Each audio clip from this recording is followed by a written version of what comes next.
I've always been a big proponent of the couch co-op party games. Before the days of the Steam Deck and the Switch, I was the party game guy, going to friends' houses with a laptop, Xbox controllers, USB hubs, and HDMI cables with whatever weird indie multiplayer games I could find. In that same vein, some of my favorite couch co-op experiences were games like Overcooked and A Way Out, which happens to be by Hazelight Studios. They presented perfect cooperative experiences that worked well with both the experienced and newbie gamers alike because of their simplified controls, puzzle schemes, and easily digestible concepts. Now Hazelight Studios are giving us a more advanced take on their perfect two-player format in Split Fiction. It's definitely a step up from their previous games, but in the end gets tripped up in its own cliches. Our story begins with an evil corporation, as most do, that invites a bunch of writers to their headquarters under the ruse of a publishing deal, but instead will suck all of their stories out of their heads for use with AI to produce endless stories. Our two protagonists, Mio and Zoe, get spooked by the suspicious-looking computer system, and when attempting to flee, get stuck in together in the same story sucker machine. We are then thrust into the worlds of both Zoe's and Mio's stories, trying to survive the wild rides that their imaginations have created. I was already fighting off the eye rolls and deep sighs of an evil AI storyline, stealing the work of creatives, but that's only the start of the cliches in our story. You see, Mio is an edgy cyberpunk writer from the big city, while Zoe is a fantasy writer from the country. Not since The Odd Couple have more polar opposites been forced to work together. It's such an obvious trope, and Split Fiction really pushes it as far as it can possibly go, to the point of exasperation. When Zoe is complaining about how Mio's cyberpunk story has too many explosions, or Mio is annoyed by the whimsical nature of Zoe's childhood stories, I was ready to push forward and ignore everything else. Luckily, the game doesn't idle on these moments long, and keeps you moving at a pretty rapid pace, unlike their last game, It Takes Two. That's probably the best thing I can say about the story, is that it doesn't linger long on any single moment before pushing you into the next puzzle or platforming challenge. When you enter any new story from one of our writers, each character gets their own unique ability. My favorite example was in the cyberpunk world. Mio got a ninja sword that could change her gravity, while Zoe had a hammer that let her move objects through the air.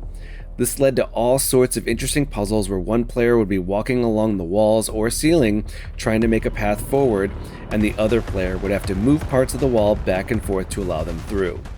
That sounds pretty simple, but the way it changes perspective per player is actually really fascinating. There was a puzzle that had you attempting to open a cell phone using those annoying CAPTCHA puzzles, while on the back of a motorcycle driven by the other player.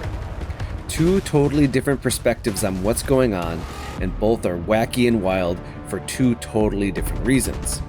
Funny enough, after finishing a particularly intense action sequence, I realized I had missed something wholly hilarious on the other screen, but I couldn't witness it because I needed to focus. It's not a bad thing. These games' strengths are based on these cooperative mechanics, and here they are probably the best they have ever been, keeping you actively moving forward, and in most cases, in a pretty straightforward line. There are occasional side stories that always lead to the wackiest parts of Split Fiction. Still, all the set pieces are interesting enough, from playing as Teeth in a sugar world to riding dragons on an epic flights. Every bit of it is visually interesting. What helps keep everything looking sharp and running smooth is the Switch 2, which makes for silky smooth gameplay. Even when moments got tense and a lot of particle effects were on screen, I saw no signs of hitches or slowdown. I used both Pro controllers and Joy-Cons with the co-op gameplay with zero issue.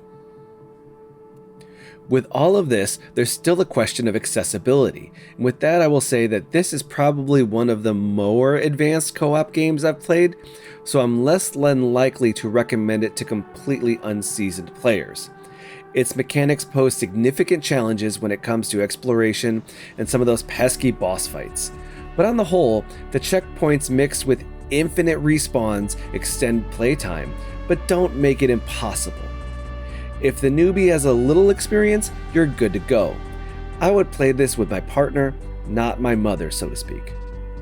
It's difficult but forgiving at the same time, and that's really what matters. One cool feature of the game is its game share, where if you own the game, you can send a free download code to another friend to play with you. They of course need to download the 69 gig file and have an EA account, but once both criteria are met, it's seamless gameplay experience. They cannot play the game without the owner of the game, but they can be invited back at any time. Also, it's a drop-in experience. I could play locally with one person and then swap to online with a different friend on the same save file. That way, if my local friend isn't feeling the game, another can pick it up with me, and we could use game chat to talk through our cooperation. It can take a little setup, but after that, the game is seamless. Split Fiction is, in a lot of ways, the best the studio has ever delivered, but it's still far from flawless in its execution. The plots from all previous Hazelight games have consistently been an issue, and this game is no exception. Its tone and characterization are pretty flat, with a lot of cringe moments to take away from the experience. Fortunately, one thing this studio has learned is to keep the action moving and providing tons of set-piece moments to override any bad taste the dialogue could ever leave. The puzzle mechanics work well as long as you can communicate with your partner with patience, and the set pieces are a roller coaster ride of excitement. It also helps that this runs perfectly on the Switch too. Split Fiction can really test relationships, but whenever a new Hazelight co-op adventure drops, I'm always down for the thrill ride. This video is made possible by our generous supporters on Patreon. Did you know that Nintendo World Report is funded directly by fans like you?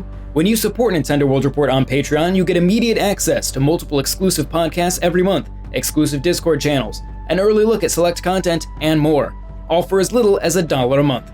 Check out patreon.com/NWR for all the details.